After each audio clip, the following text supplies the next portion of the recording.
two consultants, and the consultant we started with Dr.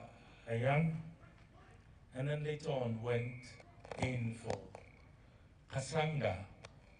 These were two consultants we took to lead us into this process. So specifically, 31st December, we went into that, and we started on a very small scale with the quality management. Then we decided to rope in all other areas of the authority, Tema and Takrade. We went ahead, and then 2016, we got certification to the 3 standards. Now, the authority has come a very long way with the ISO program. Various surveillance audits were carried out. Various training was also carried out in the 3 standards, which we put together to become the IMS standard, Integrated Management System. We got certification in 9001, 2015, 14,001, 2015, 45,001, also 2018. I must say, in Ghana, I became part of the guinea pigs that went through the 45,001, 2015 as auditors. One of my tutors is here, Mr. Luanga, then followed all others in the process. Along the line, we decided to look at the area of training people, getting certificate for people in the NEBOSH, the UK NEBOSH training. And JIK also became someone who tried to mediate to facilitate for us. So a number of our staff are qualified NEBOSH trained safety personnel, Tema and Takrade. Kudos to one doctor who took us through the program. We've evolved severally, and then we got recertified again. You know, after 2 second-time surveillance, the next you look at recertification. We are due again for recertification this year. I plead with people to aid and be conscientized that this is the project we are going to face very soon. And if you look at it, you realize that this program is part of it. We recently also got a situation where we have accession, particularly headquarters in a few departments, who were audited for the 27,001, 2013, and I must say the first stage audit went well. The second stage also went well. Once we know there's no major non-conformity, it's already a hurdle that we are moving ahead. The IT session, I say kudos to be speaking to that as well. In the course of the period, 2014, we realized that we needed to look at occupational health and safety critically. So we had to come up with a group of people to arrange to get a committee, which was chaired by the coordinator, to look at the policy for occupational health and safety and environment, and then come out with a manual on that system as well, occupational health and safety and environment. These are think tanks that we took away from the various departments, specialists. We will mention their names very soon, their portfolios. We realize that it's a real think tank that went out on 3 occasions to develop and review. It's not that we didn't have anything by way of safety and occupational health and environment. We had those disciplines, and some areas had already developed some documents, and stakeholders were really testing for some of these documents to hinge on and be able to operate effectively in the system.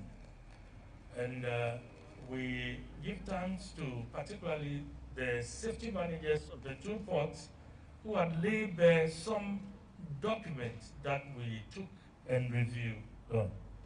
We'll not also forget the role that our State Department kept playing as far as our environment is concerned. It is not too excellent, but I would like to say that we've moved somewhere. And but for areas that we do not have full control, we have been able to get some of them come up to live up to expectation. Like Oliver Twist, there's more we have to get, and there's more gap for us to cover. On this occasion, I would like to welcome you all, as this is the first of its kind. We had the Environment Day celebration yesterday. GPHA thought it wise to sink down to our workers, to make all our stakeholders get involved. GPHA has thought it wise to go through a week-long celebration with series of simple activities that will be going through. And it should be acknowledged that as we have started here in Tema, Takrady is also doing the same program to also meet requirements, and they will go through the same project that we have started. On this note, I would like to take the opportunity to mention the names of our Occupational Health and Safety Committee so that you can acknowledge them. May I ask the permission from the Director General, the Director of Ports, the permission from all managers and those involved, that if we should call or if you should hear your name, kindly step out for everybody to see. I'm the first, as chairing that committee. I think I've been seen already. We have the Acting Director of Port, now Captain Francis Kwesi Botse Micah.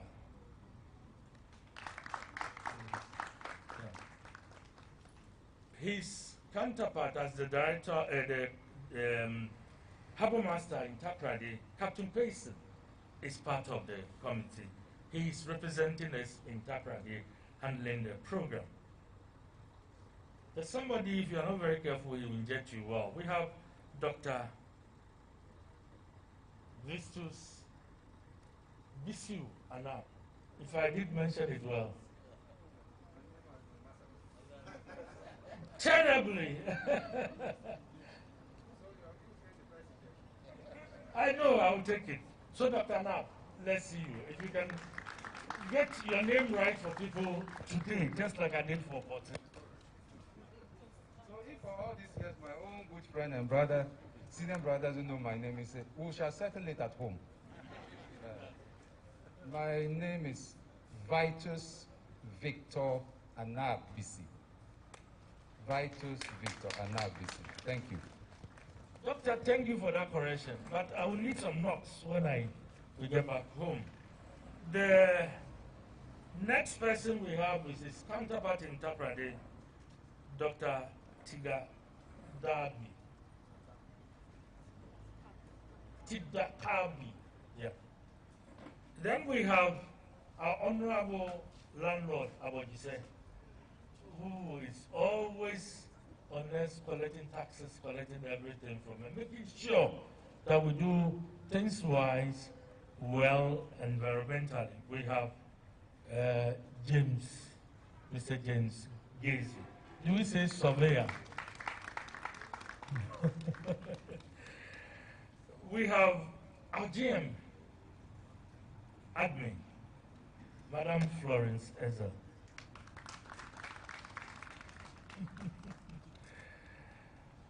We have the GM Legal represented by Mr. Benjamin Ampoma. I'm sure duty call has not allowed him to come here yet. Our engineer, the electrical engineer, is also a member, Nana Obimpe. An equal assignment has taken him off. We have engineer Stephen Ovia, the logistics manager, is also yet to come. Mr.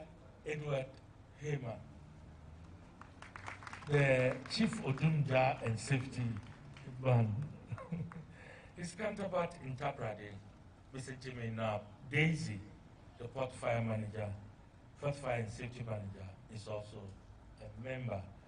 These are people, every 2 years, we get back, and for about 2 weeks, we stay off the job. And anytime we are coming back, we come out with documents. Without the document, we are not allowed to come back.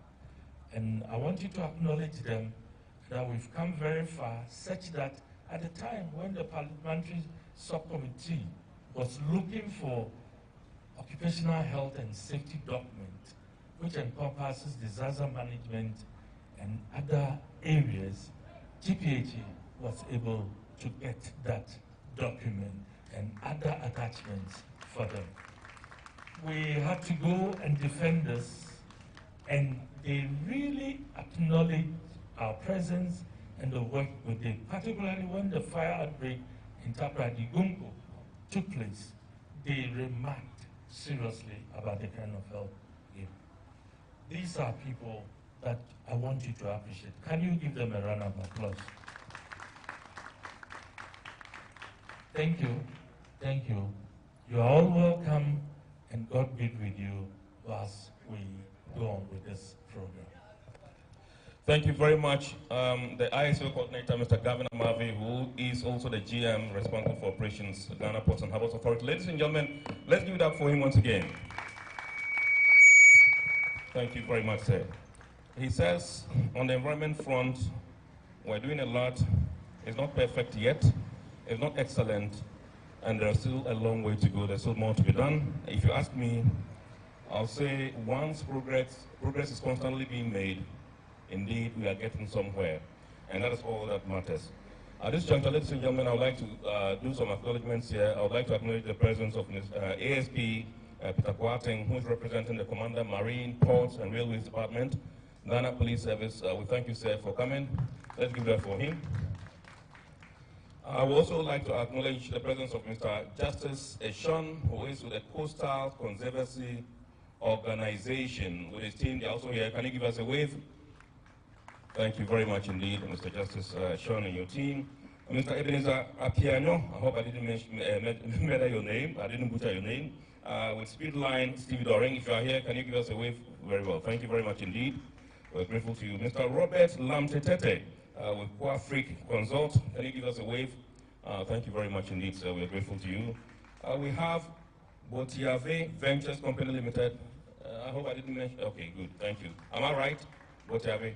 All right. Thank you very much indeed. Alhaji Adams, Salea Gatwa. Can we see you? Alhaji. Thank you very much, sir. Thank you. Thank you. And then we have Mr. Stefas Nani, who is with the General Manager in charge of Advanced Steve Doring. Can we give it? Yes, sir. Yes, sir. Thank you very much for gracing this occasion. We also have Mr. J.K. Mensah from Chapter 2.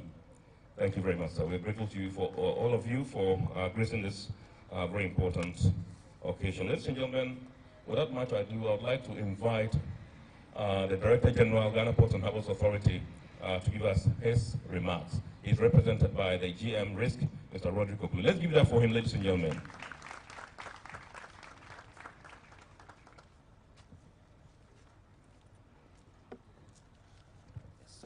Thank you. Thank you, MC. The Harbour Master and DP's rep, the ISO coordinator, colleague heads and managers gathered here, our union executives were represented here, fellow workers, invited guests, our special invited guests, ladies and gentlemen. Good morning. I'm standing here because the DG has another very important engagement and has requested that I represent him for this celebration.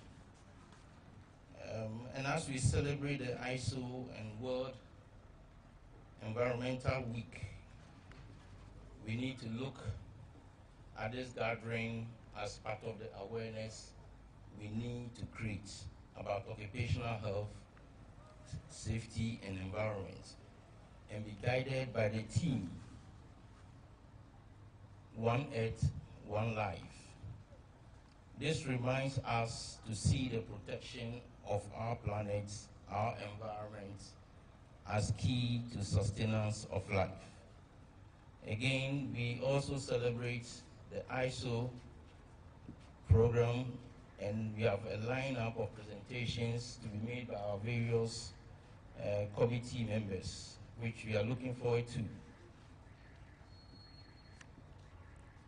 It is important for the programs to be lined up for this celebration. And we have the cleanup exercise. We are going to have a walkthrough to offices and workplaces that we are complying with the OHSE. And we need to also, in the course of the week, do an ornamental tree planting as part of the activities lined up for the week. We need to engage regularly to ensure our environment reflects what we want it to be. And it's important that we take note of this, that environment, the earth, one life, one earth, one life. The program therefore informs us about the issues we're going to be listening to, the presentations, like I said, by various heads, about topics related to the essence of the celebration, and about ISO and OHSE. And I implore all to do well to take aspects of the presentations away to guide our appreciation of the team and the celebration as well.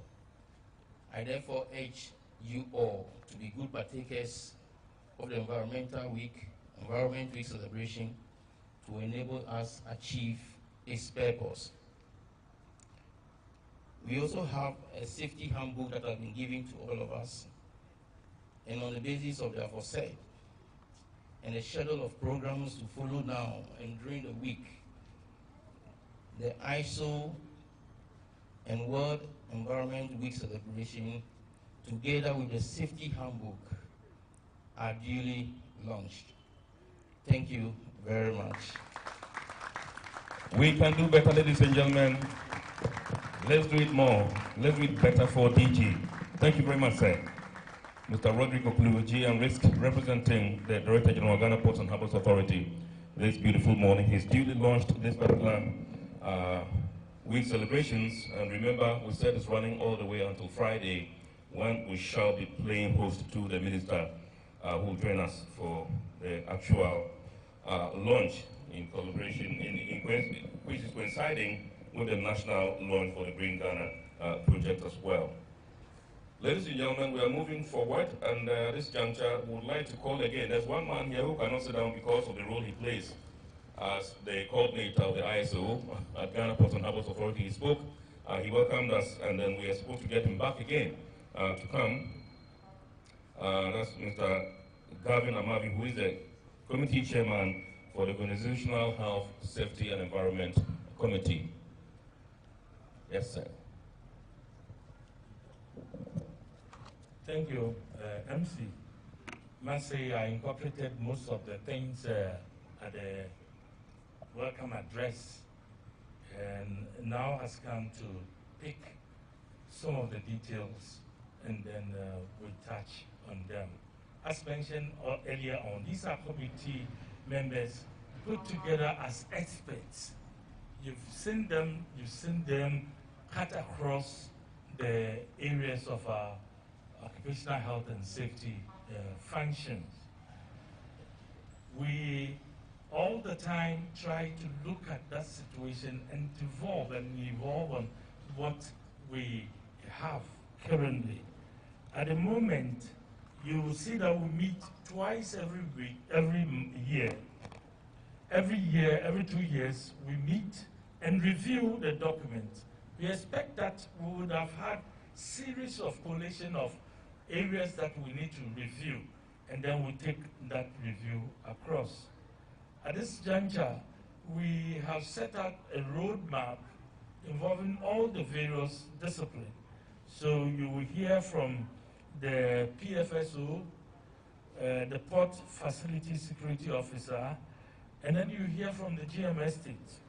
You hear from the Head of Health Medical Services, and then you hear from the Fire and Safety, by which time a legal outfit has popped in after the emergency assignment. We'll hear something from him. Now, why occupational health and safety? We realize that we spend most of our time, most of our lives in the course of the day at the workplace. The workplace must be conducive for us. So you see in 45,001, we need to involve even the top management to see what exactly they also have to contribute.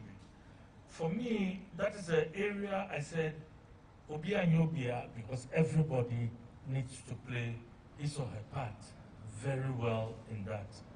You look at the fumes in the environment.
Disaster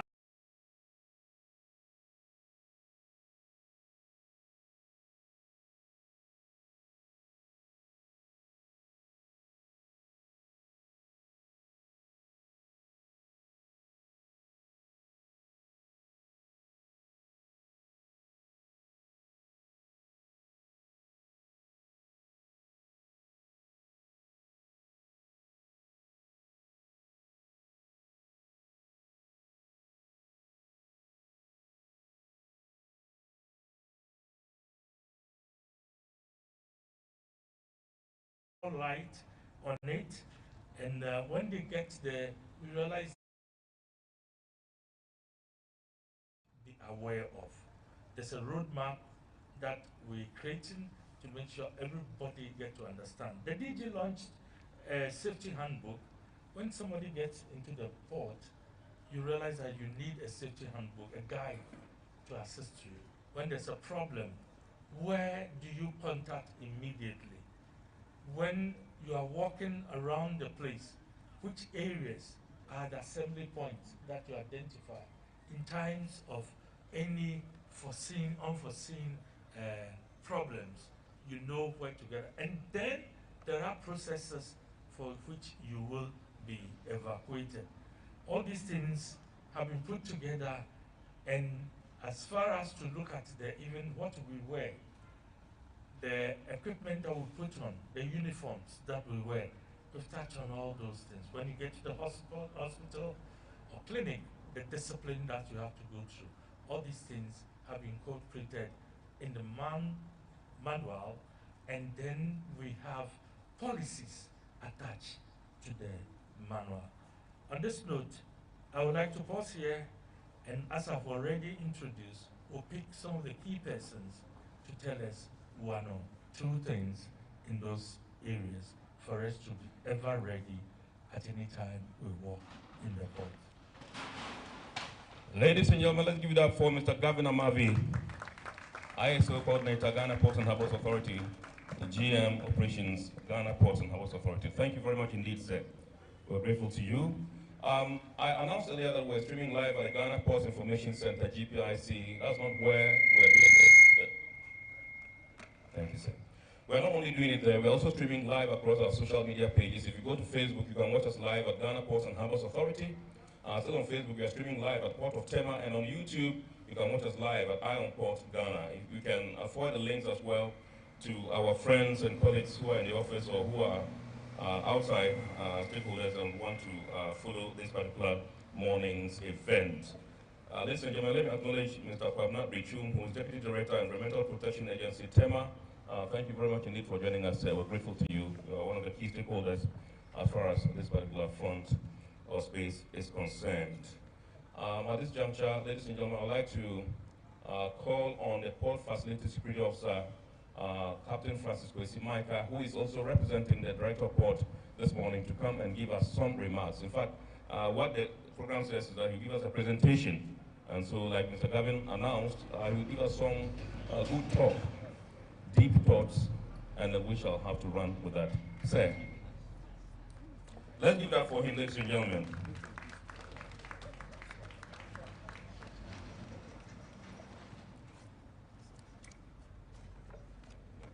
Okay.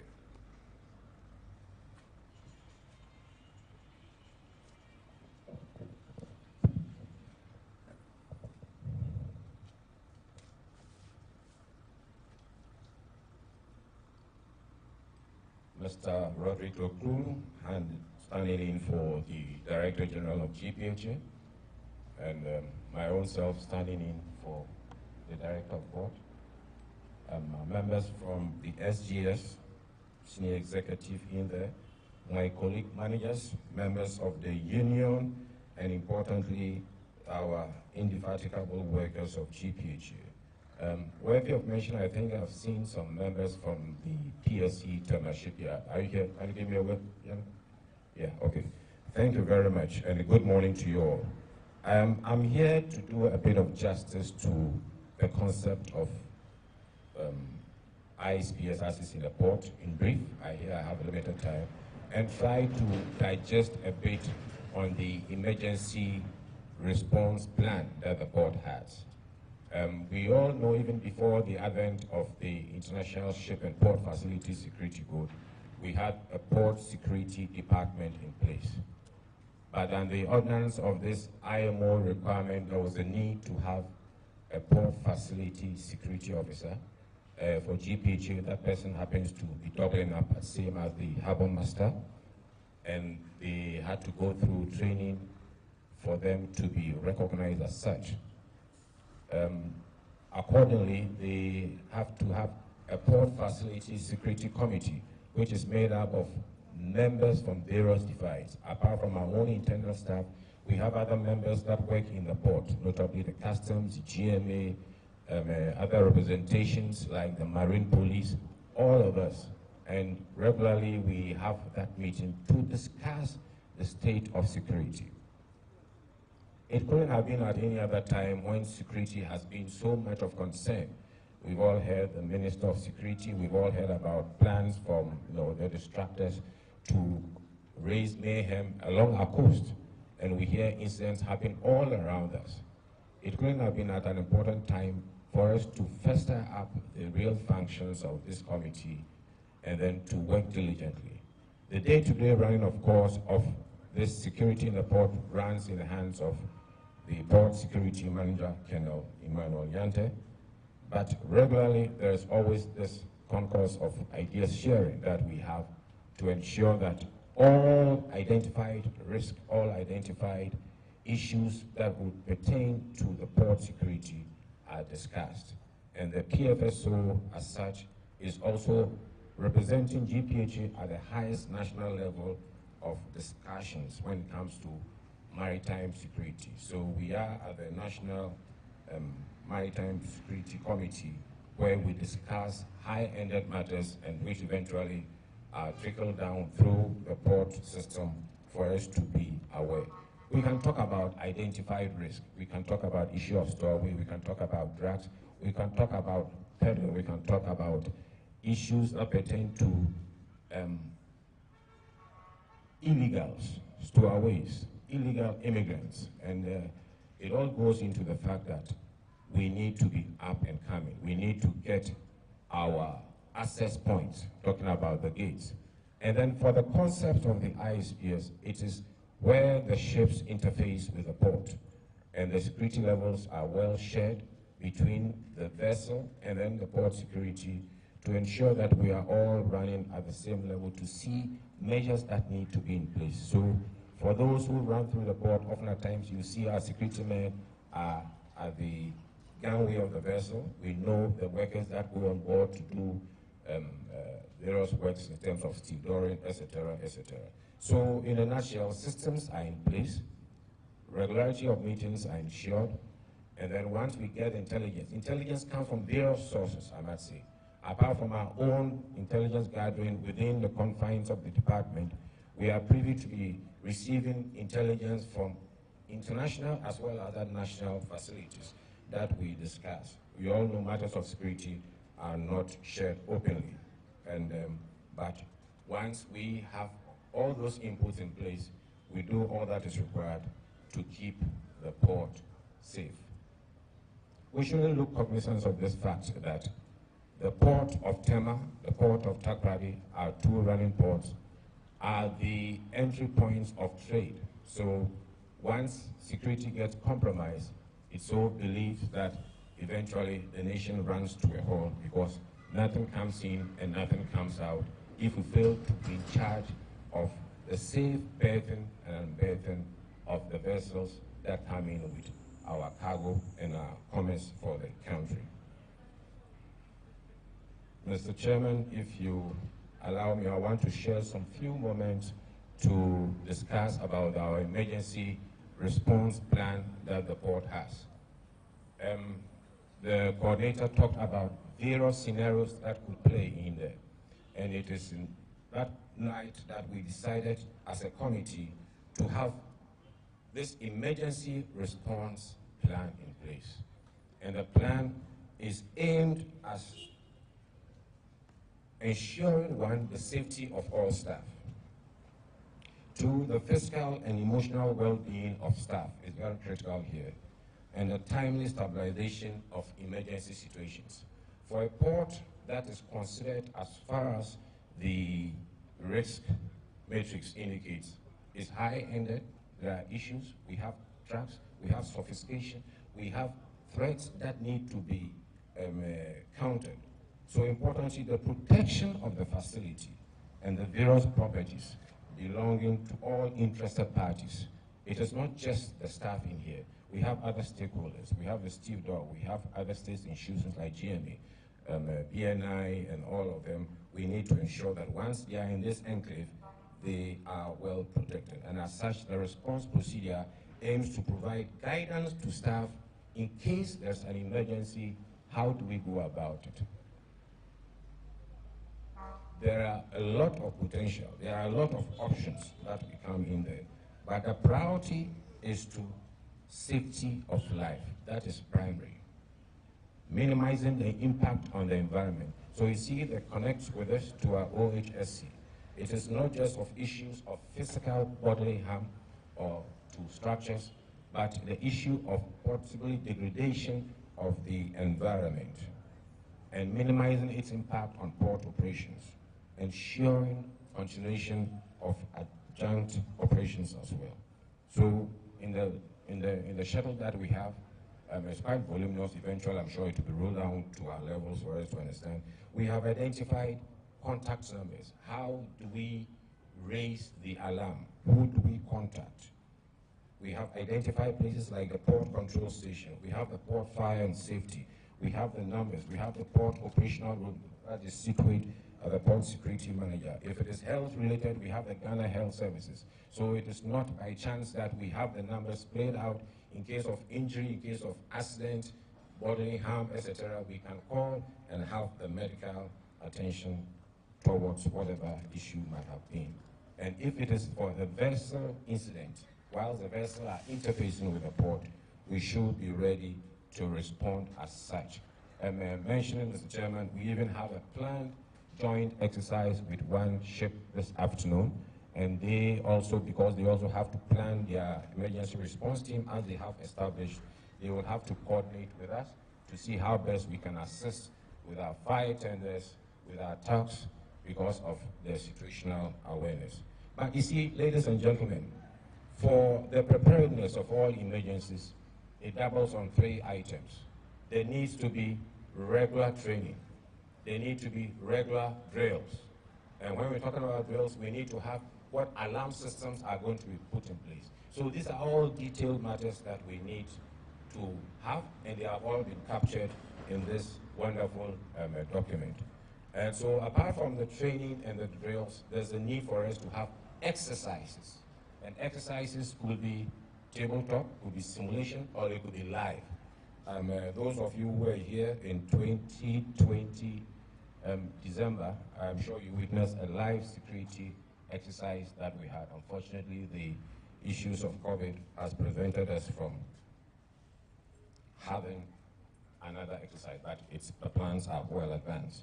So, for example, if there's an issue of, say, fire and flooding, then we will have to know that it has to be taken care of under a set of coordination that we have in place. Now, it is this set of coordination that causes us to have an emergency response team. So when we have fire and flooding, we need to talk about the port and fire safety manager being the on-scene commander. If it is security-based, then we have the PSM. If borders on pollution and spillages, then we have the port, estate, and environment manager. If it is health-related, multiple injury due to whatever cause, then the head of health services become on-scene commander. We don't have a presentation actually in real terms in here, but what it means is that at the top of what I'm trying to describe is the incident commander.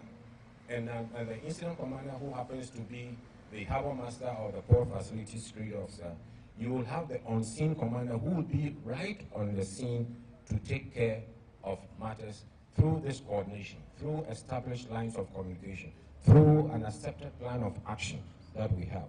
So even if it involves cargo operations, then general manager operations takes charge. And if it is marine related, then the deputy harbor master logistics. So all these matters that I share with you, ladies and gentlemen, are all carved out in this wonderful document that have been prepared after painstaking hours and weeks to prepare. Now, to summarize the emergency response team structure, like I indicated, once there is an incident, automatically the IC, that is the incident commander, takes charge of operations on the in terms of the whole control setup. Then depend on the scenario, depends on the situation that might have come up, or the accident or incident, we will have the on-scene commander. Planning takes place once because we are interfacing, we are not an island on our own. We should have the public affairs section taking care of us. If it is operations, you will have to also be assisting the logistics where it requires finance. So it's the total embodiment of the structures that are already in place and how best we harness all together to effect proper counter actions. But importantly, this is for GPHA, but GPHA is working in the port, and in the port we have other agencies. So we have established lines of contact with the shipmasters if it involves a ship, the Ghana Maritime Authority, Ghana Marine Police, the Eastern Naval Command, the 1st Battalion Infantry of the Ghana Army, shipping lines, and then NACMO for that matter. Well, we could go on and on, but importantly, the coordination and the setup that is captured in is what is important for us to understand and do likewise. Thank you very much for your attention. Thank you very much, Port Facility Security Officer Captain Francis Kwesi Micah, who stands in the shoes of the Director of Port for TEMA today. We're grateful to you for this very, very detailed presentation or speech. Indeed, one thing that caught my attention was the fact that it says Ghana Port and Harbours Authority is playing a very key role at the national level when it comes to the National Maritime Security Committee. And you also made mention of the fact that the ports of Tema and Takoradi are the gateways to this country in terms of maritime. And so once security is compromised, there's danger and no good, nothing goes out, nothing comes in. I think that it tells us that we should be very, very serious when it comes to matters of security in the ports. I would have to do some acknowledgements once again now. And I would like to acknowledge Janet Doku, who is with Atlantic Port Services. Can you give us a wave representing Atlantic Port Services, Janet Doku? Great. Thank you very much. We also have Isaac Amano, Atlas Terminal Tema. Isaac Amano, great. Yes, sir. Thank you very much indeed, sir. We have Tangara Donanki, who's also representing the Malian Bonded Warehouse. Thank you very much, sir. We have Mr. Saidu Al-Hassan, Japtu Ghana. Can you give us a wave? Yes, sir. We also have Mr. Mohamed Abdallah, also Japtu Ghana. Thank you very much indeed. We have Daniel Akofo, Japia, Cement, Ghana. Are you here? Yes, sir. Thank you very much indeed. And we have David Aure. Is it Aure? David Aure. Okay, great. Thank you very much. Also from Cement Ghana Limited. We would not forget Madam Ophelia Sem, who is coming from the Ghana Standard.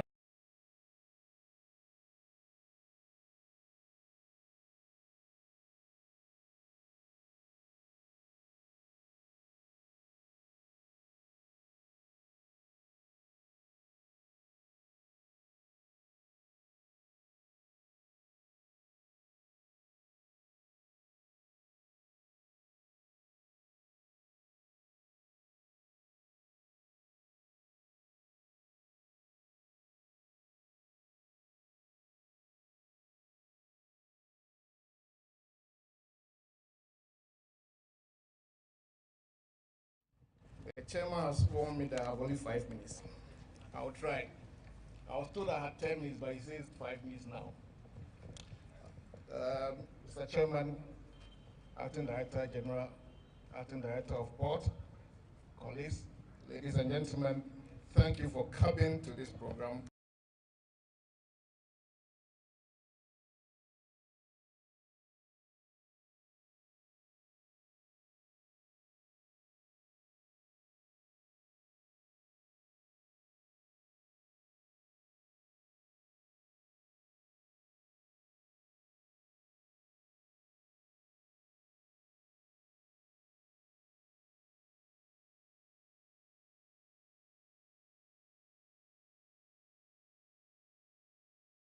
On the 1st of March, and we are all obliged and treated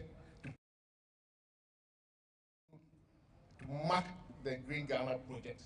So on the 10th of June in GPHA, we are inviting you all once again to come, join our minister, sector minister, our board chairman, our director general to plant trees around the port to mark the Green Ghana project. So you are welcome. We expect you here on 10th of June, that's Friday.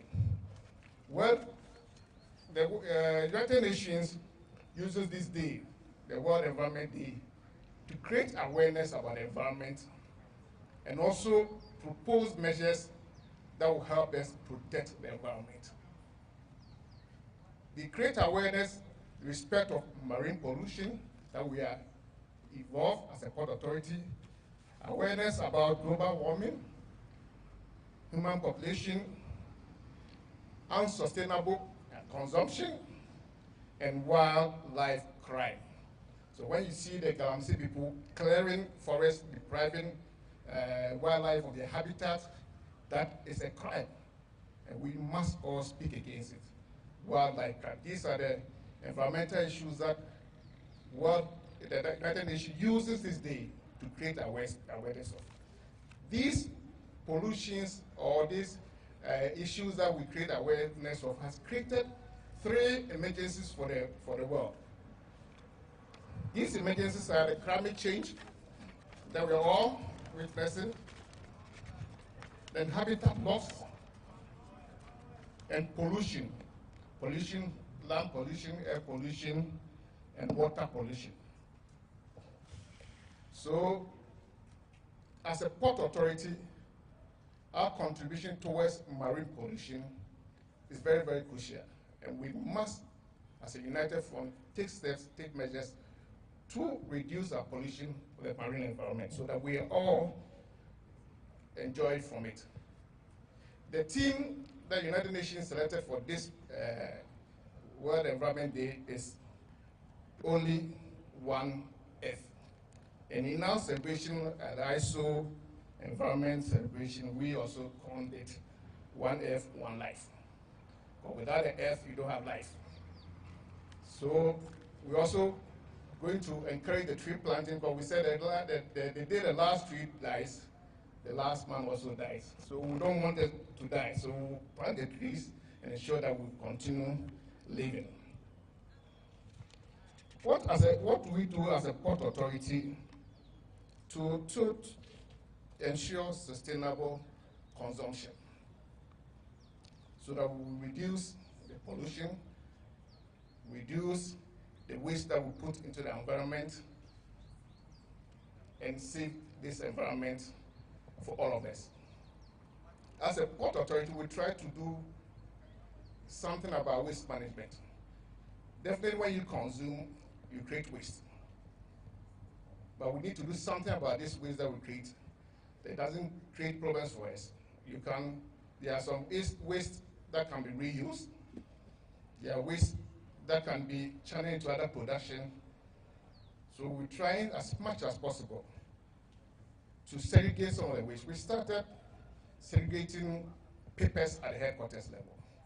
We escalate this to the entire port level. That's why we wanted our stakeholders here to join us so that when we start this project, you all help us to achieve the results. We've also started collecting bottles. These bottles can be used for other production. If you see the menace this plastic waste cause for the port, not the port alone, but the nation at large, go to the beaches you see. Somewhere last year, we had to pay money to people to clean the coastal areas for us. And it looks very, very bad. The plastics go to choke our drains, and when it rains, we get flooding all over the place. The plastic go into the sea, choke our fishes, they die, they don't reproduce. So our fishermen go to sea, some will toil for a day, 2, 3 days, come back without any catch. And if we are not careful, we're going to have a day that we'll never have fish to feed, and we'll all go. Marine pollution is something that, as a port authority, we should help the world at large to resolve. The United Nations, through its agency, International Maritime Authority, has promulgated a law, a regulation, a convention, MAPO convention, that ensures that vessels that go to sea do not throw their waste into the sea. And as a port authority, we are supposed to build or develop reception facilities where these vessels will keep their waste on board, come on shore, and keep it for proper disposal. We don't want a situation where the vessels will throw their waste in our waters. In a foreign European Western world, they will catch them if they throw their waste on board. Here we don't have those monitoring devices to catch them. So we should not do anything that will frustrate giving up the waste for us to properly dispose of it. So it's something that I want all of us as one unit, one body that wants to save the world, that wants to save the world for all of us, to help let us comply with this, receiving vessels, waste, and proper disposal of them. I recently heard that there's a cap on the waste that the vessels can give. So if we put a cap on it, the rest, where should we take it to? So the director of board is not here, but the rep is here. Why do we put a cap on the waste that a vessel can give?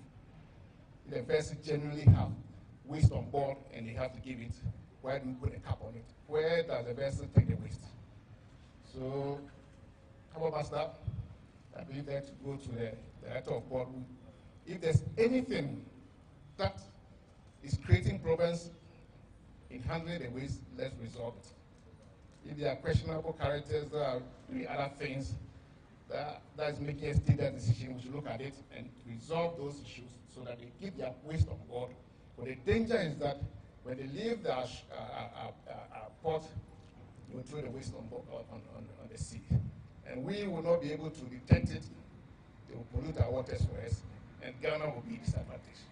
So let us all help in this direction. Air pollution, as a port authority, we are bound to have air pollution here, dust, emissions, but we should have controls that will limit the pollution. I'm happy to hear that the cement companies are here. You don't pollute before you start looking for solutions. You try to minimize the pollution. We've met you a number of times, and I believe that we'll continue this meeting. We'll work together. Environmental issues, I always say that you don't pick a cane and start whipping everybody. You collaborate to get results. So we will continue to collaborate with the cement companies to ensure that the dust pollutions are brought down to minimum.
We also come to you to segregate the papers.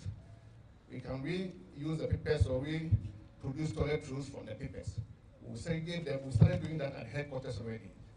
And I believe some of the thermal port offices have started collecting their paper waste. We give them out to the production of toilet rolls, and we get toilet roll in return. So let's try and reduce the waste we create. Those ones we can reuse, we reuse.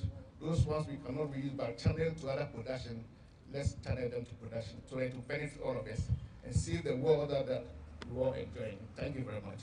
Ladies and gentlemen, let's give it up for the landlord, Mr. James Benjamin Gacy, General Manager, Estates and Environment, He mentioned marine pollution and air pollution and all the negatives that comes with these two, and why we must take every necessary step to ensure that we reduce them to the barest minimum. He talked about waste, on which note he concluded, and so we should all take this seriously and then work towards reducing the waste that we use. And once we are using a particular waste that we know can be recycled, plastic or paper, we get to the appropriate authorities and ensure that we speak to them and they give us guidance and direction as to how to go about them. Ladies and gentlemen, whilst GM Essex took the microphone, I saw my brother walk in, Ibrahim Musa, who is the Executive Secretary of Chapter. Can you give us a wave? Yes, sir. Thank you very much indeed.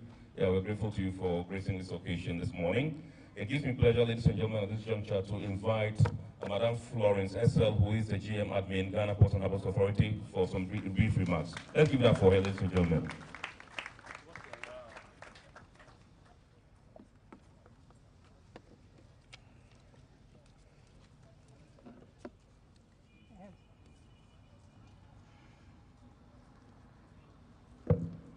DG, Director of Port, colleagues, managers, ladies and gentlemen, I want to talk to you about staff welfare. You know, without our well-being, it will be very difficult to work at the port. So I want to touch on some few issues that affect staff welfare. We realize that illicit drugs and alcohol abuse is something that really affects staff. Most of the time when staff indulge in drug abuse, we realize that it affects their work performance. In addition to that, it also affects absenteeism. You know, staff absent themselves. And you know, per the CA, when you absent yourself continuously for 10 days, you know the result. And most of the time, we find staff absenting themselves out of indulging in drug abuse and alcohol. We, as a committee, Occupational Health Committee, realize that staff should desist from doing that. And so in the manual or in the documents that we put together, we lined out certain responsibilities for staff, for employers or as management, and for everybody to be aware that staying or indulging in drug abuse is something that will cost your job eventually. The document also provides safety, healthy, and conducive workplace for all staff. And as I mentioned earlier, there are responsibilities for everybody to be aware of or to work with. When it comes to employers or management have their responsibilities. When it comes to workers also have their responsibilities. And the users also have their responsibilities, as well as those who work with the users. So we realize that everybody has a responsibility towards each other, so that whoever wants to indulge in drug abuse or alcohol would have to desist from that. Apart from that, I also want to touch on dress code of staff. Recently, we realized that wearing of ID cards has become part of our dress code. It is a requirement or a security requirement for all staff to be in to wear our ID cards. It is also ISPS code requirement because staff are supposed to be easily identified so that we will be able to identify staff from non-staff. And these ID cards, we are required to wear them at the upper part of our body. It should be visible for everybody to see that you are in your ID card. If we don't do that, then we cause some kind of security breaches in our ISO requirement. And also, I want to also talk about the use of jewelry at workplace. We realize that some people use long neck chains. Some people also use hanging bracelets, especially those who work on rotating equipment and machines. If you are on it working and you have neck chains and hanging bracelets, you see the risk and the danger that it poses to you. So as much as, or as long as you work with a rotating equipment or machine, you are to also avoid wearing neck chains and hanging bracelets whilst on the job. Also, I want to also touch on non-uniformed staff. You know, non-uniformed staff also put on their own uniform or their own dresses to work. And we are expected to always be in a professional dress, or we should always appear professional in our work environment. So it is expected for all those who do not put on uniforms to wear to put on their professional dresses and appear professionally anywhere they find themselves at the workplace. The documents we put together will be shared with all of us. The details will be shared with all of us after consultation, after the necessary engagement. It will be shared with everybody, and the details will be made available for all of us to comply. Thank you very much. Ladies and gentlemen, let's give it up for GM Admin, Madam Florence SL. Thank you very much indeed, Madam. We're grateful to you. She spoke about substance and alcohol abuse, and sometimes we, the guys, we want to justify why we must abuse alcohol, and so they say to avoid hangover, stay drunk. Others also say you either drink deep or taste blood and all that. But if you're a responsible man who values your life, your job, and your family, I think that moderation will be your catchword. And so let's do things in moderation. I believe that's what would help us. If you can't abstain completely, you should moderate your alcohol intake. As for the substance, I don't want to go there. Ladies and gentlemen, it gives me pleasure at this juncture because we have to talk health at the moment, and so I would have to call on the General Manager, Health Services, Ghana Port and Harbours Authority, Dr. Vitus Victor Anabisi. Let's give that for him, ladies and gentlemen.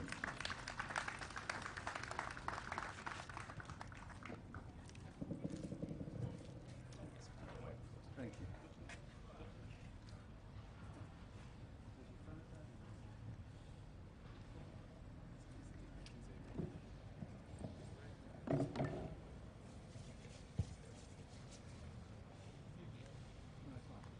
Director General's representative, the DP's representative, all other protocols observed. All that has been spoken or has been said has got indirect and direct impact on our health. Why are we doing all this? Because we want to stay healthy. And GPHA as an authority recognizes the health of its staff as the wealth of the authority. Meaning if you are not healthy, you cannot work.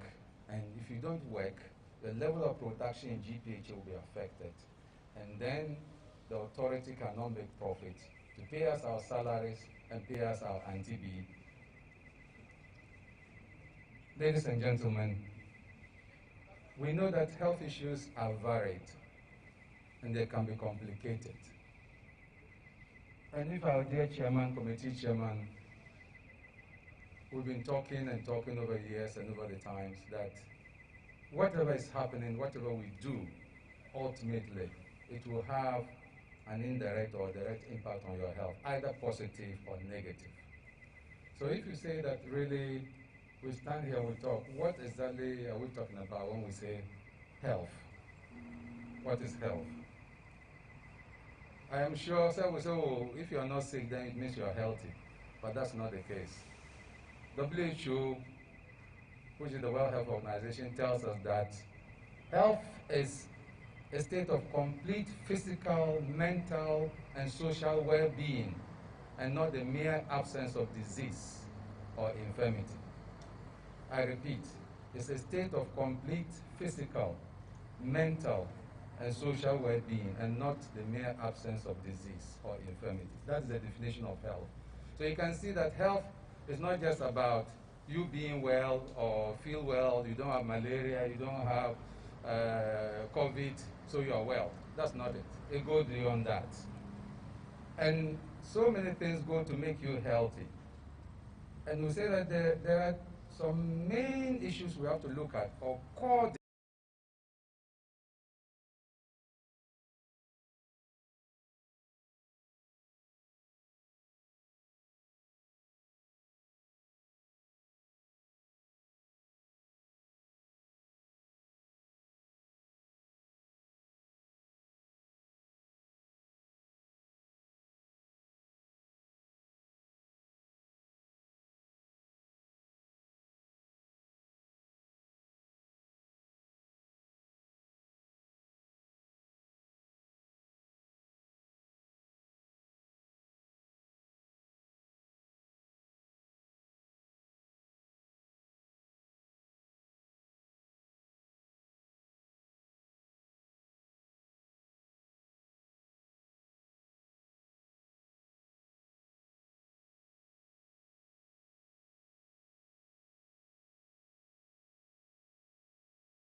genetic diseases. And that's where science is going. That's where medicine is going. So that they can cure you of your diabetes, they can cure you of other things using genetic means. But largely, your health is determined by what you eat, how you live your life, and what the environment has for you. If you eat well, eating well doesn't mean a bowl of fufu with a lot of meat on it. That's not eating well. We will not go into the details, but I'm sure you all would find out what balanced diet is. And then also your lifestyle.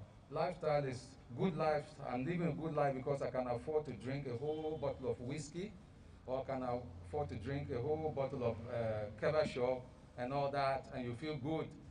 And then you think that you are strong as a man, but you don't know the damage you are doing to yourself. That is not health. But as staff of this great organization, how do we maintain our lives, maintain our health, so that we can work, produce well for GPHA, and make Mother Ghana proud? You know very well that GPHA is very key and central to the economy of this country.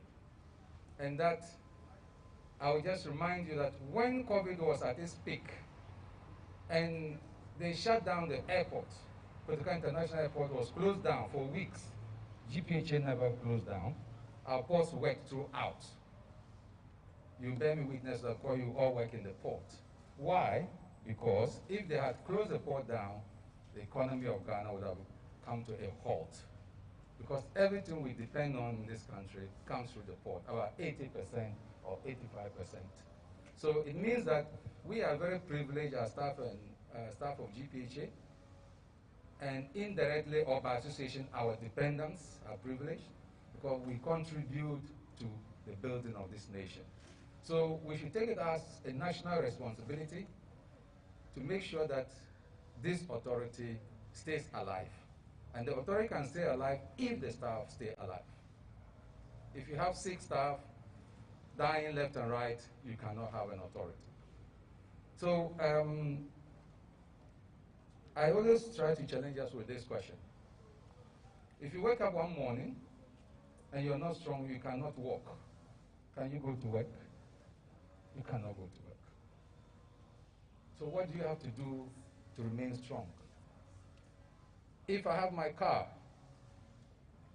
and my car develops a fault, or I hear some unusual sound or noise, and I keep my car to myself, I am not a mechanical engineer, then I keep driving it.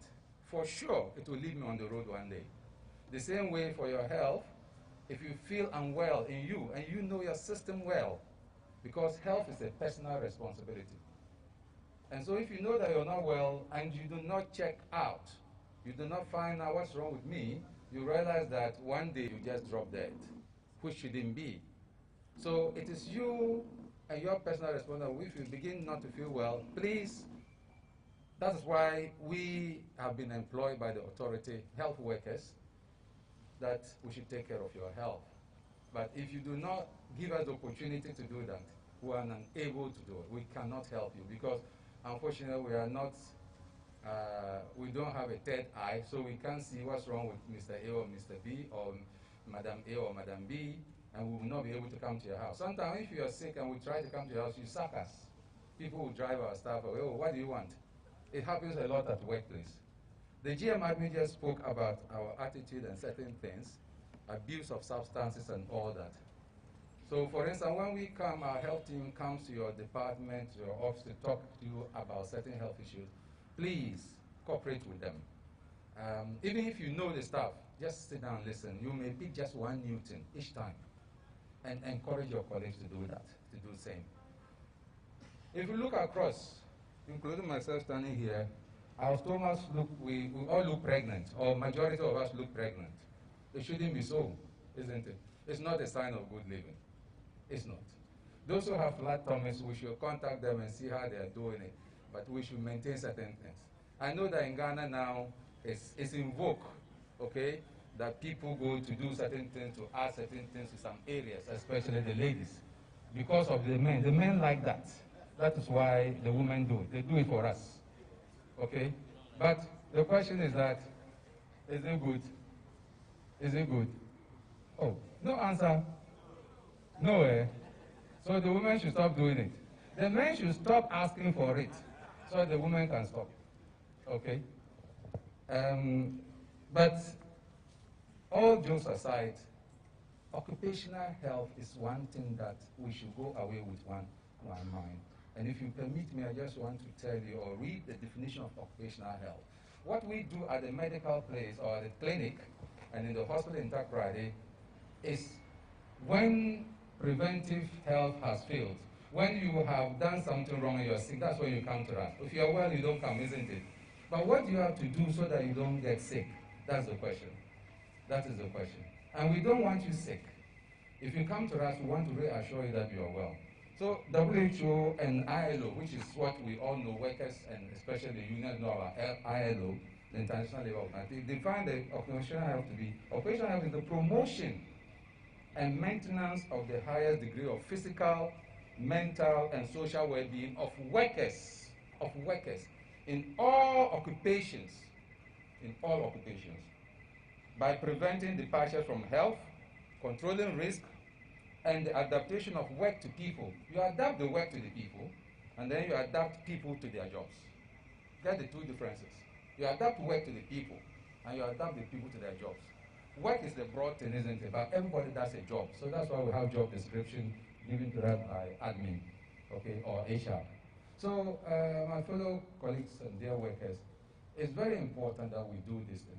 Now, having said this and given the definition of occupational health, it means that we have to do a lot to keep ourselves well. Because fortunately or unfortunately, GPHA is a very heterogeneous body organization where there are different professions in this authority. So many, so many. It's not like other companies where they have only one group of people or category of people. But GPHA, you can find all kinds of people in GPHA, which is excellent. That is our strength. That is our strength. Now, I can go back to my CV by reminding you of one thing. Infectious diseases, our dear friend COVID. Our dear good friend COVID-19. You see that a lot of you under the shade here are not wearing masks. But thank God my fellow managers, majority are wearing, to show you good example, leadership by example. COVID is back, unfortunately. It's back. My phone here, every day, I get statistics from our laboratory. Yesterday we had 17 positive cases. And excuse me to just tell you one, the number of workers and dependents, so that you know. I'm not frightening you, just to remind you that please do not throw away our COVID prevention measures. Don't. It's too soon. It's too soon. The president, in his own wisdom, told us certain things that if you are outside, if you are in a place which is open, fine. But if you find yourself in confined space, where most of our offices are confined spaces, our offices are, whether we like it or not. And there are air conditions for that matter, because GPHA is good to keep you cool in your environment. What about those who work in the machines, in the machine operators? Even the cabins are air conditioned, isn't it? If they are not air conditioned, but they're enclosed, that is dangerous. And you share the machine with people. Sometimes 2 people are inside. If you're alone in it, fine, you can work without. As you come, you descend quickly, somebody should fumigate it, or even just use sanitizer and spray the cabin before the next, your colleague comes on board. Otherwise, if you have COVID and you don't know, you breathe out, you cough out, you release the virus in the cabin, then the poor next person coming to join will not wear a mask, breathe it in, and just had it. It's as simple as that. Okay? It's as simple as that. Let us not take it for granted. It is back. And I will plead with you. Please, let's go back to our mask. Make sure we have our mask when you are in the office. With 2 or more people, you must, both of you or more, must wear your mask. If you're outside here, fine, you can walk without your mask. When you come to the hospital, everybody wears a mask, and including the patient. Health facilities are exempted from mask-free or not wearing mask. I know that the president said it for a good reason. That is where we have a concentration of sick people. So you can't come to the hospital or the clinic and you not wear a mask. If you come and you don't have a wear, we'll give you one. Please don't get angry with the nurses and don't think that they are kind of looking down on you. Why are you giving me mask? Do you think I have COVID? You've been fighting with our staff. Don't do that. It's because they want you safe. You can come in with a mask and you come and pick the COVID from our clinic. Do you understand?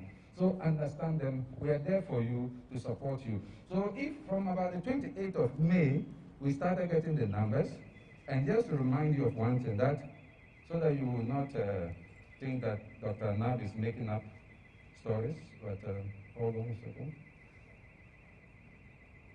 I'm sorry. So on the 28th, good, so.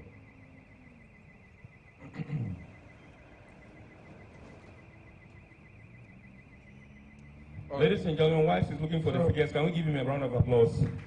He's giving us delivering a full lecture. His time is up to. He wants me to sit down, but I will not sit until I give you the statistics.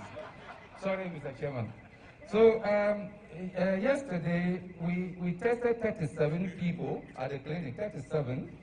17 came out positive. What percentage is that? 17 out of 37 tested positive. And then 12 staff were tested. Out of the 12 staff, out of 37, 12 staff were tested, and 6 of them turned out positive. 6. 50%. Okay? Then dependents, 11 were tested.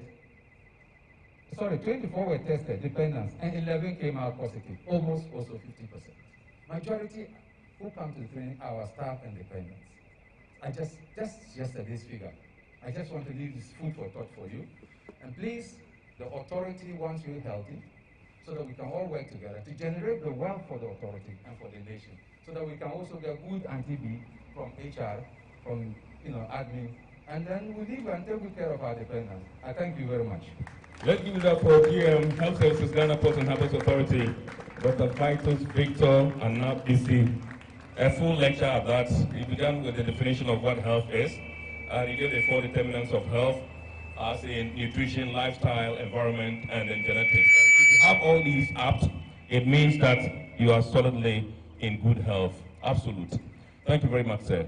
Ladies and gentlemen, it gives me pleasure at this juncture to invite to the podium the manager, Port Safety, Fire and Safety, yes, Port Fire and Safety, Mr. Edward Heyman. Let's give that for him, ladies and gentlemen. In fact, he has told me that he will stay within the confines of the time, that is 5 minutes, and so we hope that he will do so.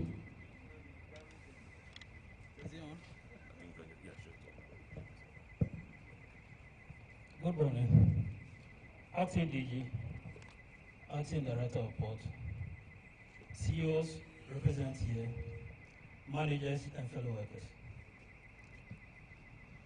I am very happy to be part of this occasion, celebrating the Environmental Day.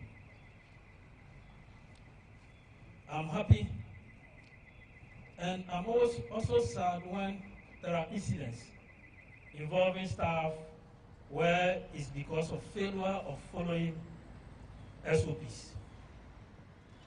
At any moment I hear the ambulance running into the port, I quickly ask, what is it?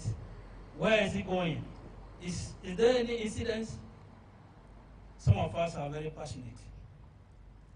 I do say that if a day or a week or a month we can work without incidents, then we can make it a mindset that we can do all the right things and there will not be incidents. And the port will be incidents-free area. This is possible. Other speakers have spoken about giving some of the definitions and other things. I will not repeat them.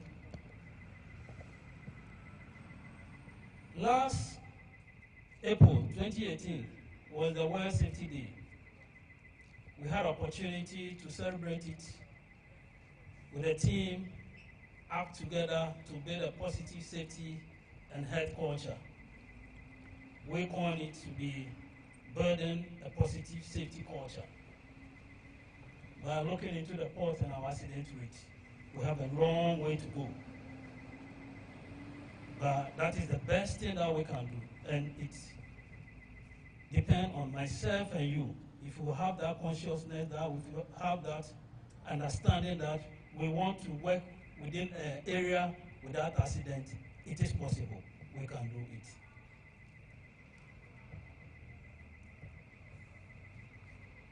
I always emphasize on the historic formation of safety. If you check from history, 17th and 18th century, that's where safety started to begin. And it was done by the workers by then. Workers then was saying that the employer should just take care of them, ensure that we don't get involved into incidents so that we can work well for you to get your money. Ever since, safety has been progressively improved till today. I say this to the union, our union workers.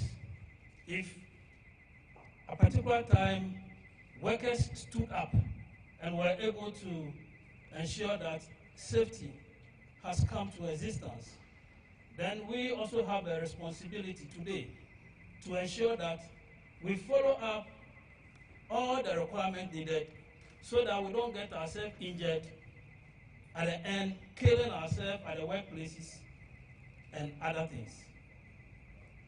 Just as we request for good incentive for our workers, we should do the same when it comes to safety.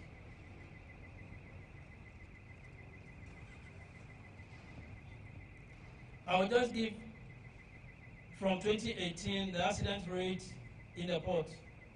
The 2020 from accident rate in the port. 2020 we recorded 134 incidents. That's the recorded one, the one we were able to record and investigated. 2021, 130 incidents were recorded in the port. 2022, from January to May, we have now recorded 56 incidents.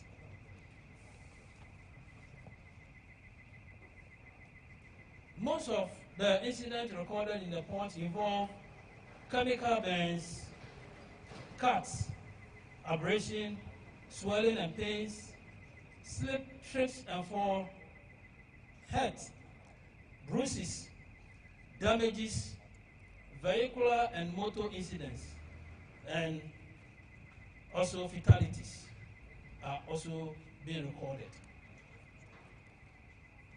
To most of our stakeholders, as required, we ask that we all follow the port safety regulation to add up our quota to ensure that we can record 0 incidents in the port. That should be our focus. Currently, the Director of Port have given approval to run safety training program, which is ongoing. It will marvel you to understand that most of staff will wait, getting to the close time, then they will show up just to come and take the food pack and go away. Some of them too, although their heads have released them, they will not show up, go and do their own errands. It is very sad that if authority is spending money to do this program for your sake and you will not take it as important, I don't know what type of person you are. I will also recommend to CEOs that when we release them to camp, we should let or do a follow-up to see whether they responded to the program and at what time. Yesterday I had information and then I did a follow-up on the net, and Bangladesh had a fire incident at their depot, container depot. When yesterday I checked, it was 15 dead with a number of people injured. This morning when I checked, it was 49 dead, including 9 firefighters, 2 firefighters missing, 300 injured, and the fire was still ongoing.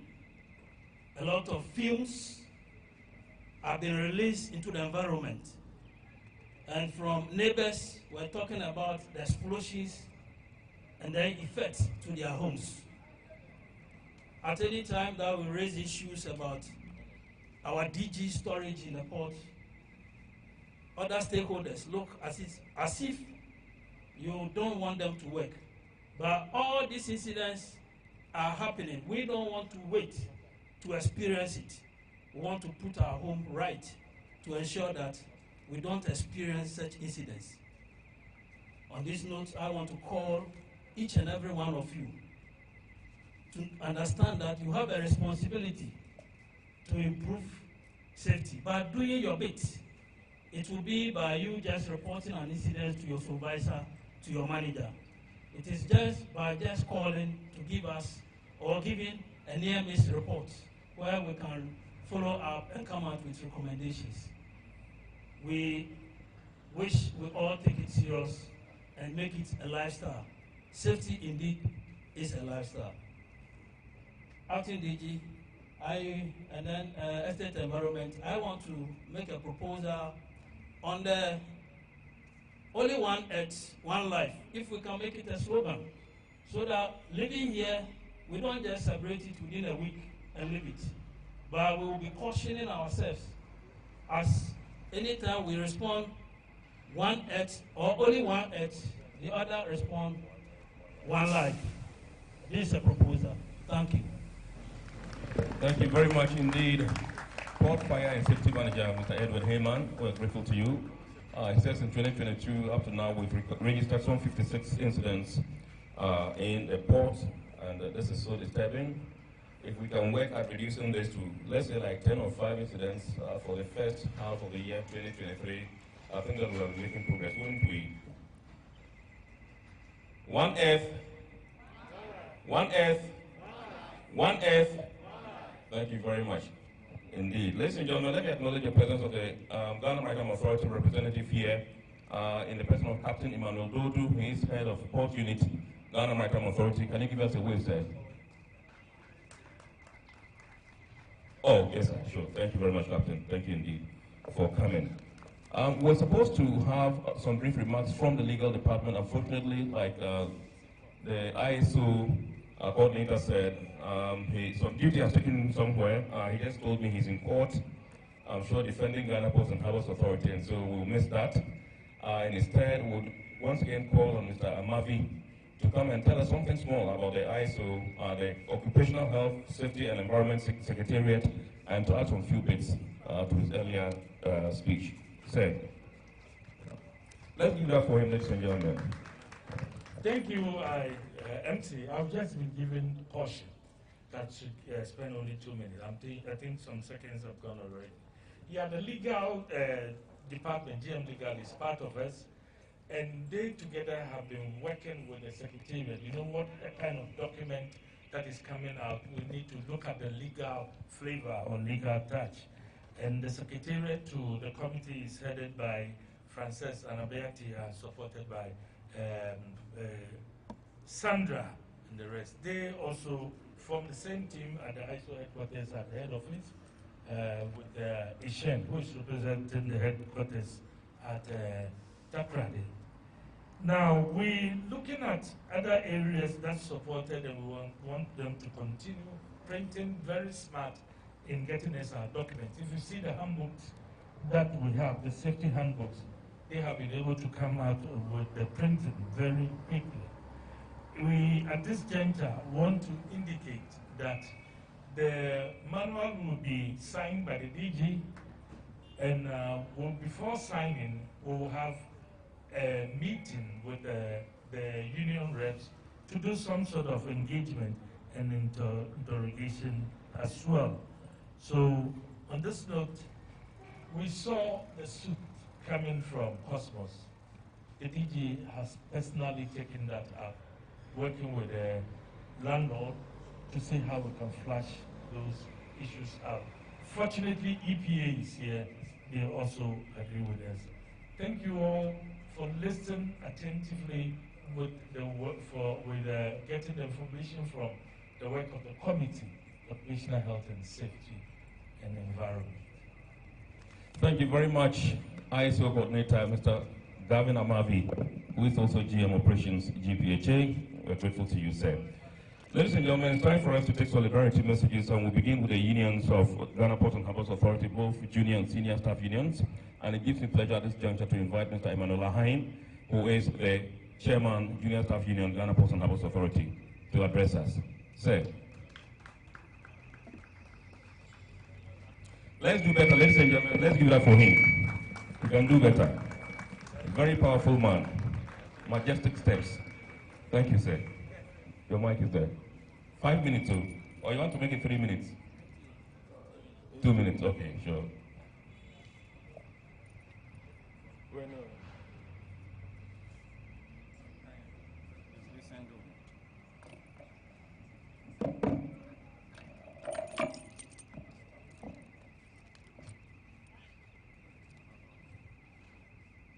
Addressed by the union, Brother DJ, Madam DP, Head of Department, and the managers present, colleagues, distinguished ladies and gentlemen, the local union is pleased to report part of the launch of this year ISO and the World Environment Work, which is under the theme on the Earth, One Life. As all know, safe and secure environment is a key driver of productivity, and as a union, we take this opportunity to applaud management for continuous commitment and contented efforts in ensuring workers work in safe environments. However, despite the gains made so far, there are still some environmental challenges like pollution that passes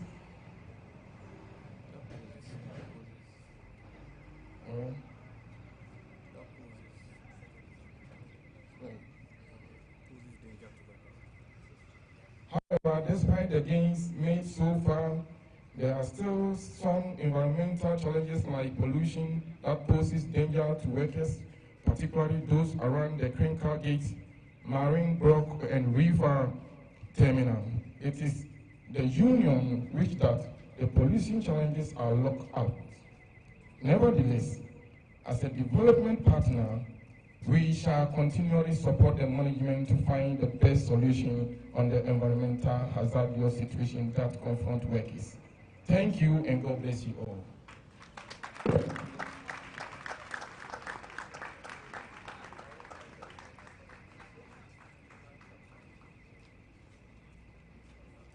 Ladies and gentlemen, let's give it up for Mr. Emmanuel Ahin, Junior Staff Union Chairman. Let me acknowledge the presence of Mr. David Songotu, who is in charge of the reefer yard here at the Ghana Ports and Harbours Authority. I will also not forget my own Deputy Security Manager, who is here with us, sir. Yes, sir. And then Mr. Mafu, also at the headquarters. We are grateful to you, sir, for being here. I will now invite, ladies and gentlemen, Mr. Henry Guivi, who is the Chairman, Senior Staff Union, Ghana Ports and Harbours Authority, to give us his solidarity message. Let's give that for him, ladies and gentlemen. The gentle giant of Ghana Ports and Harbours Authority. Sometimes I'm always tempted to say that I'm tall, but when I stood beside him this morning, I realized that he was the master. Yes, sir.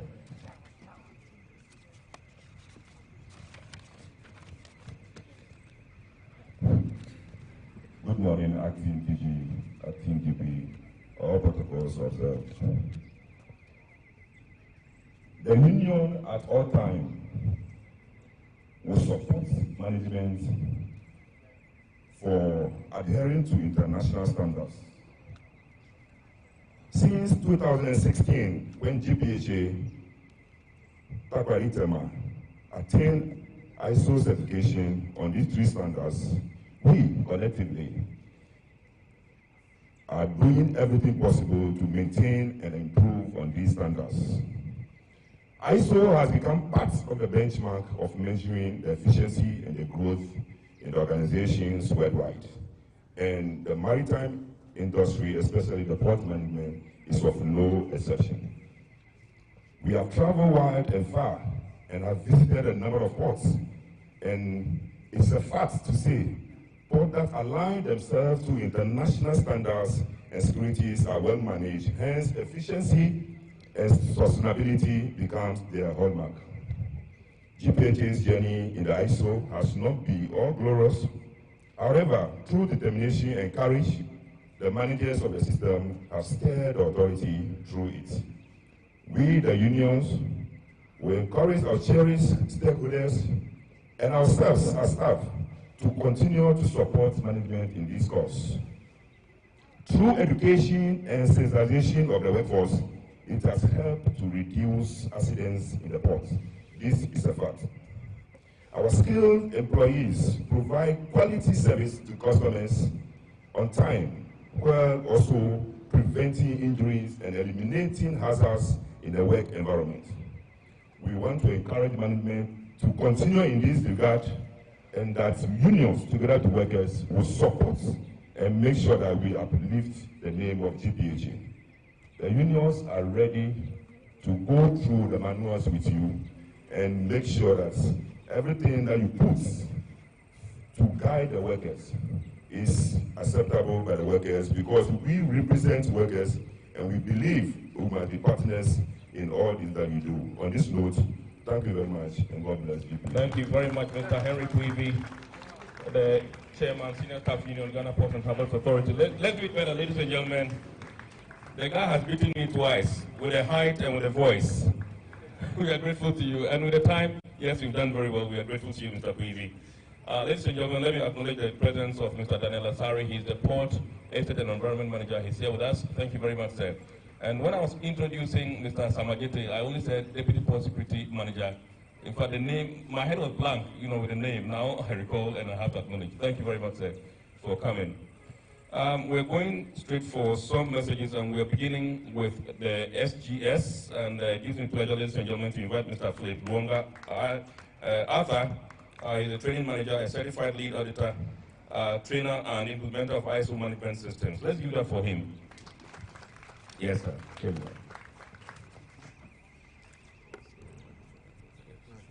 Thank you. The acting DG, the DP, all protocols observed. We at LGS stand with you, GPHA, on the occasion of the launch of your 2022 ISO World Environmental Week under the theme, One Earth, One Life. In fact, SGS is proud to be associated with you when you embarked on this ISO journey a few years ago. Now you can boast of having successfully obtained 4 ISO management system standards. I say 4 because you have an IMS of ISO 9001 quality management systems, ISO 14001 environmental management systems, ISO 45001 occupational health and safety, and now in the pipeline, the ISO 27001, that is the information security management system, which in principle you have been recommended for that. As we've been told, the adoption of this ISO management system was a strategic decision to help improve GPHA's performance and provide a sound basis for sustainable development initiatives. The achievement of these giant strides demonstrates GPHA's leadership commitment to ensure, one, that customer satisfaction, that is consistently giving to your cherished customers what they require, and that you tend to exceed even their expectations. And 2, to make a worker, the workplace, a safer place. That is, the workers and other persons under their control, preventing work-related injury and ill health, including death. And also the protection of the environment by preventing or mitigating adverse environmental impacts, fulfillment of compliance obligations, and enhancing environmental performance. The celebration of the World Environmental Day indicates once again that GPHA is poised to ensure sustainable development, transparency, and accountability with its environmental policy. With ever-growing concerns and greater commitment to comply with increasingly stringent environmental legislation, responding positively to societal pressures on the environment from pollution, the efficient use of resources, both renewable and non-renewable, proper waste management, life cycle perspective, impacts and supply chain, climate change, preservation of the ecosystems, and biodiversity. By doing this, GPHA is balancing its core business with the environment, society, and the economy as a whole. SGS, the world's leading certification, testing, and inspection organization, says Ayiko to you with your commitment to meeting the needs of the present without compromising the ability of future generations to also meet their needs. SGS, being your certification body, urge you to continue to stand on the tripod of environmental sustainability with the intended outcome of enhancement of environmental performance, conforming to compliance obligations, and fulfillment of your environmental objectives. Also, making the port a safe workplace for your workers and all persons that enter to do their legitimate business. Long live GPHA. You had one non-conformity, but Mr. Heyman has corrected it, and the MC has implemented the corrective action, and that is One Earth, One Life. Thank you. Thank you very much, Mr. Philip Luanga Arthur, Trading Manager STS. He's also a certified lead auditor. He's a trainer and implementer of ISO management systems. We are grateful to you once again for obliging us this morning during this ceremony. Ladies and gentlemen, we are continuing with the solidarity messages. And before I continue, let me acknowledge a big brother and manager in charge of estate and environment headquarters, Mr. Bright Andy. I saw him and I thought that I should acknowledge because he's been here all this while and we're just going round and round and round. Let's also remind ourselves that we are streaming live on our Ghana Port Information Center, GPIC, and also across our social media platforms. Facebook, we are streaming live at Ghana Port and Harbours Authority. Still on Facebook, we are streaming live at Port of Tema, and on YouTube, we are streaming live at Eye on Port Ghana. Kudos to Frank and the team, Robert, to Stanley and the rest, Joe up here. You guys are doing a human job. We appreciate it so much in times like these and always. It gives me pleasure, ladies and gentlemen, to introduce a representative from JIC, or should I say JIK. This man would love to be called a baron of business, not a baron of drugs, a baron at business. He is a certified lead auditor, a trainer and implementer of ISO management systems, a chief executive officer of GIK Management Consultancy Services, a member of the ISO Standards Committee at the Ghana Standards Authority, and a member of the Technical Committee of Ghana National Accreditation Service. Let's give it up, ladies and gentlemen, for Mr. Ishmael Kojo.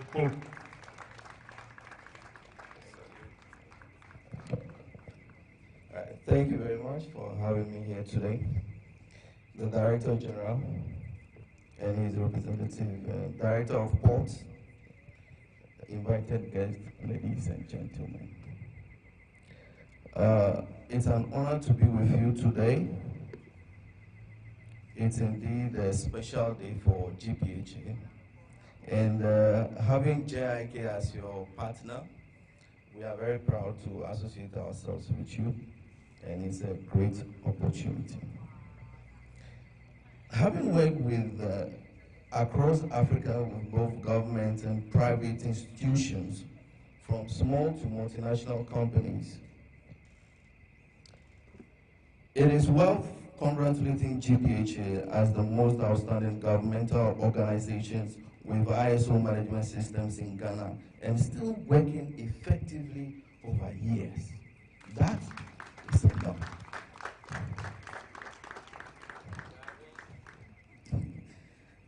I want to encourage GPHA to pride itself on being the only seaport in West Africa to have maintained 3 strong ISO management systems. Because it's not anywhere. If you go across West Africa, you can only find one standard certified seaport. And just mention that you are about to have the Information Security Standard certification, making it 4. So you are the most leading standard certified organization when it comes to seaports in West Africa. It's very good. Congratulations.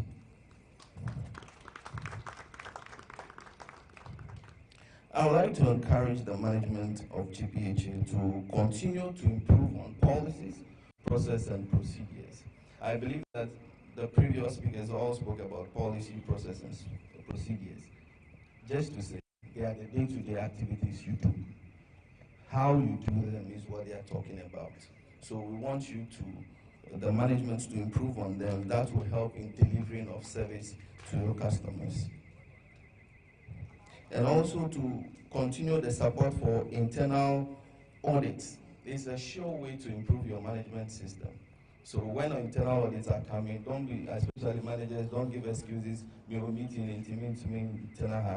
appoint a certain person to be in charge of the audit. Me, I'll go and come later. No, let's try to ensure that we, the leaders, are there to do the internal audits and have the necessary corrections and implement them. And also to encourage management to support, continuous support for resources to improve on corrective measures and actions that is required to improve your management system. I would like to recommend to the Director General and his representative Director of Ports to also look at implementing the a management system on business continuity, which is part of risk management for the port. So in times of COVID like this, work must still continue, and you need to implement that system. And also working with the ISPS codes, would like to recommend that you also look at implementing the ISO 18788, which is a security management operation standard. These ISO standards are way of managing an organization. So you look at it from that point, and we recommend strongly about this. I thank you very much for having me, and let's keep working together. One earth, one life. Thank you. Let's give it up, ladies and gentlemen, for Mr. Ishmael Kojo. He is a baron at business. That one is what sweets me so much. A baron at business, not a drug baron. Thank you very much indeed, sir. We are grateful to you. We're still continuing, ladies and gentlemen, with the solidarity messages, and this time we've gotten to the turn of the Environmental Protection Agency. It gives me pleasure to invite Mr. Kwabena Bichum, Deputy Director, TEMA, to give us his message.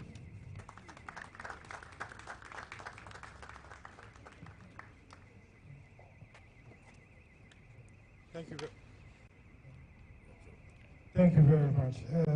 Even as I was coming here, I was given 3 minutes by Mr. Amavi, and I intend to restrict myself to 3 minutes.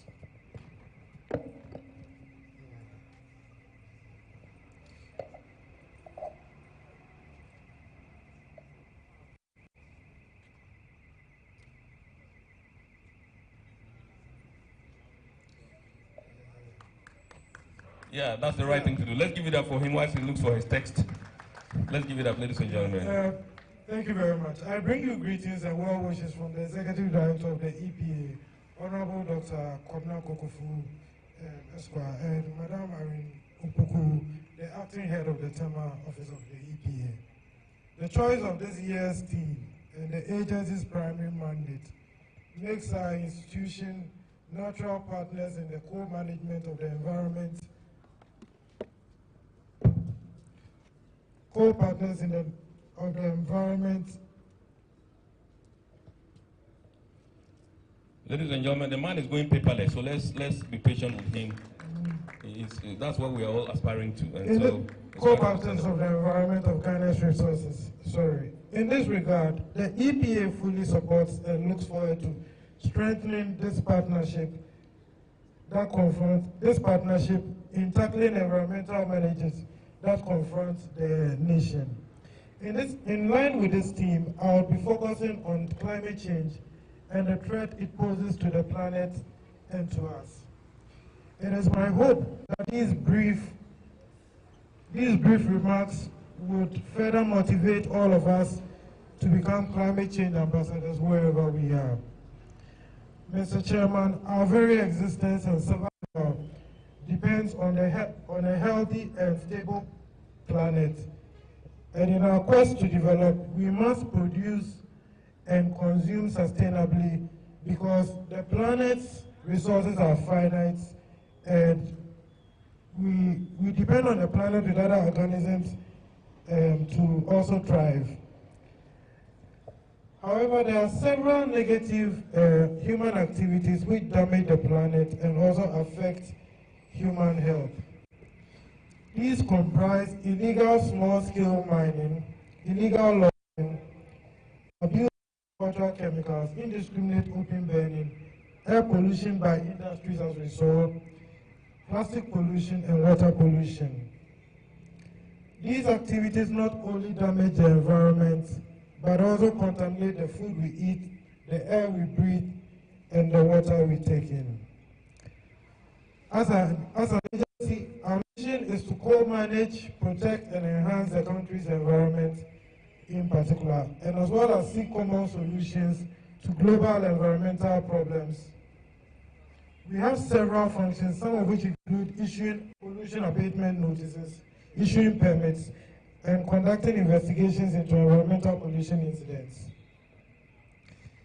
The burning of fossil fuels release gases such as CO2, methane, and nitrous oxide into the atmosphere. These gases have the ability to trap the sun's energy, and it results in an increase in the Earth's surface temperature, a rise in sea level, erratic rainfall patterns, droughts, and floods.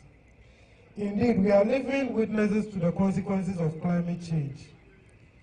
The previously rare extreme events such as severe rainfall and floods, prolonged famine, or droughts, and high temperature records are now regular occurrences that confront us all.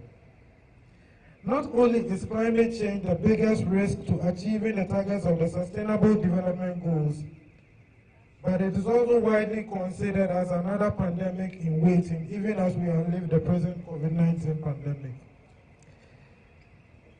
The recent 1.5-degree report of the Intergovernmental Panel on Climate Change even puts the urgent need to tackle climate change more bluntly than I have, and concludes that the global community has only 12 years to stop catastrophic climate change.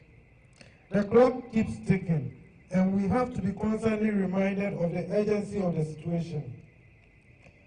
Ghana has not relented in taking serious steps to deal with climate change, despite the many pressing challenges that confront us. It is believed that acting on climate change must not be done in isolation. It must be a shared and coordinated effort woven into the sustainable development agenda of all nations. The Paris Agreement, which Ghana has ratified, and the SDG Goal 13 has paved the way for us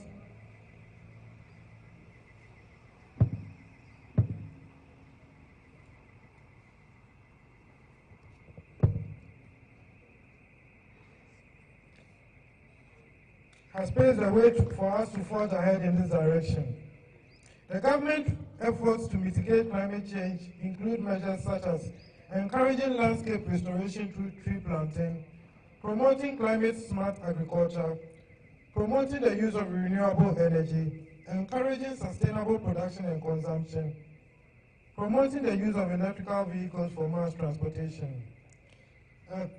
The government alone cannot be responsible for mitigating the impacts of climate change. We are all required to play our roles to reduce the impact of climate change.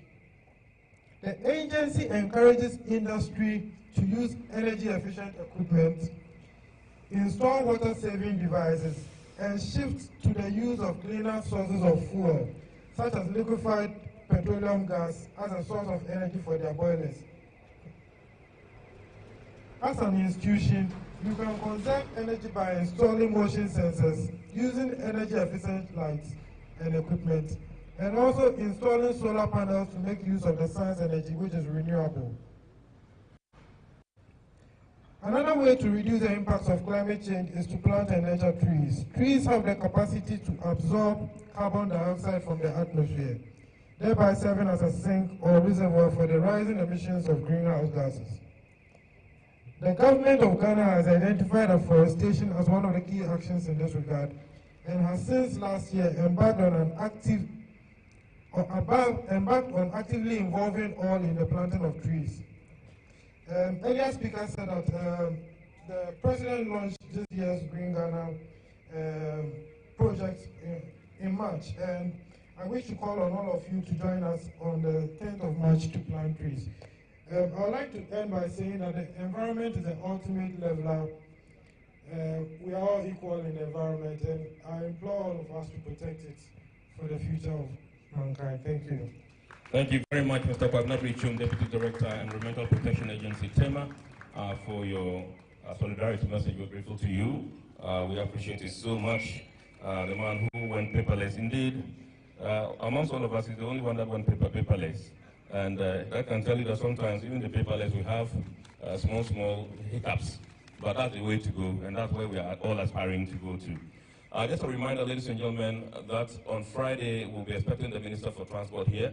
We shall also perhaps be expecting the representative or the Minister for Lands and Natural Resources for the symbolic tree planting exercise. And so, a reminder once again that when we are coming, we should all endeavor to once again put on our green T-shirts so that we can green the entire GPHA on the 10th of June 2022 here. It gives me pleasure to, at this juncture, invite the representative of the Director of Port, who is also the Port Facility Security Officer, and the Harbour Master, Captain Francis Kwesi Micah, to give us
let's give it up.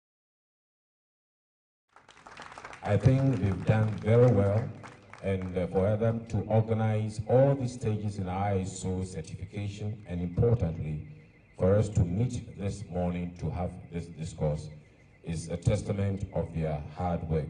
Let's give it up again, ladies and gentlemen. I would also want to thank Dr. Anab for reminding us that the COVID-19, we have some kind of resurgence, and it's called for attention on that. We need to be very careful. We need to conform to the requirements of control and prevention. It is something that we will not want to roll on into again, and we all know how effect it had on our schedules as far as GPHA is concerned. Allow me, Mr. Chairman, to talk about another case that the Port Fire and Safety Manager told on, apathy towards training. And this comes under the Tema Port Directorate, and I think we will institute serious measures to countenance that as far as release to attend programs and their attendance thereof. So Fire and Safety Manager, rest assured, it's something that we will set to discuss and see how best this can get amended.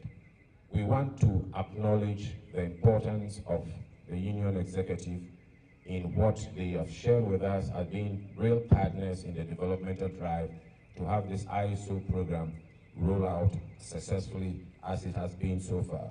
Kudos to all of us. The walk the talk is what for me is important. As we spend time to get all these documents in place, the finality of events is how do we really put these things into practicality? And that's what I want to challenge the ISO department, especially the members running it from the headquarters, and importantly, the support and cooperation needed from all heads of department in making this their agenda as well. That is when we were able to round the bend and say that it has been successful. So without taking much of your time, ladies and gentlemen, I want to thank you all for coming, and best wishes as we continue to pursue this wonderful agenda. Thank you. Thank you very much, Port Facility Security Officer, Harbour Master, and Representative Director of Port, Captain Francis Kwesi Micah, for your closing remarks. We appreciate you so much. Ladies and gentlemen, let me just inform us that the Estate and Environment Department has demarcated or earmarked some spots where we can dump our plastic waste. And if you look to my plastic bottles. So if you look at my extreme left here, you see a container there. That's where you can dump your plastic bottles as and when you find it. So I'm sure there are other places that have been earmarked and some of these containers, located or positioned so that you can do so, and we don't litter them around, and we can have easy access to them as and when we come to convey them to wherever they are being recycled and all that. At this juncture, it gives me pleasure to invite someone who would volunteer an Islamic prayer. Do we have anybody here who can volunteer an Islamic prayer? If we don't, we would have to fall on Sofumami once again. Can somebody give us an Islamic prayer to close us? All right, yes, sir. Okay, I can see. Let's give that for him, ladies and gentlemen. I don't know whether I should call him Malam or Alhaji or Sheikh. Right. As he comes, let's continue to give him a round of applause, ladies and gentlemen. Thank you very much, sir. Thank you very much. Thank you.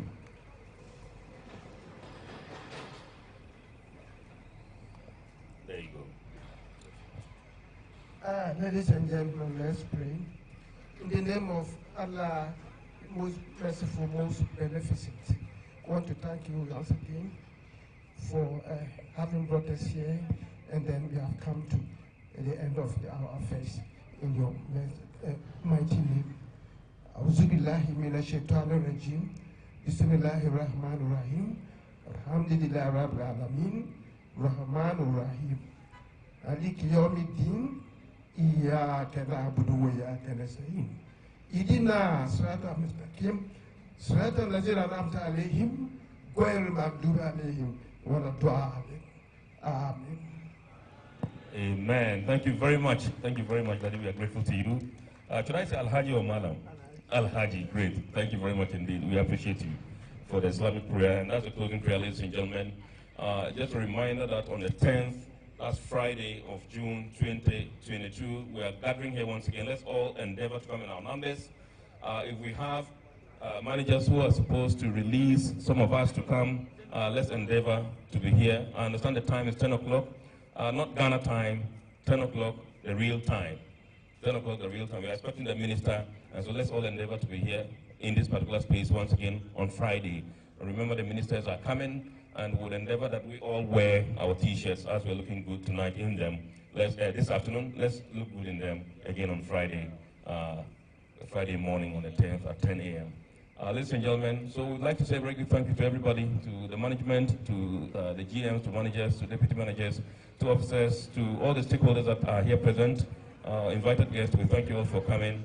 We're grateful to you that we had a successful event, and we pray that even on the 10th, we shall have a more successful event. Thank you very much, and God bless us all. Have a blessed day too. Let us make a joyful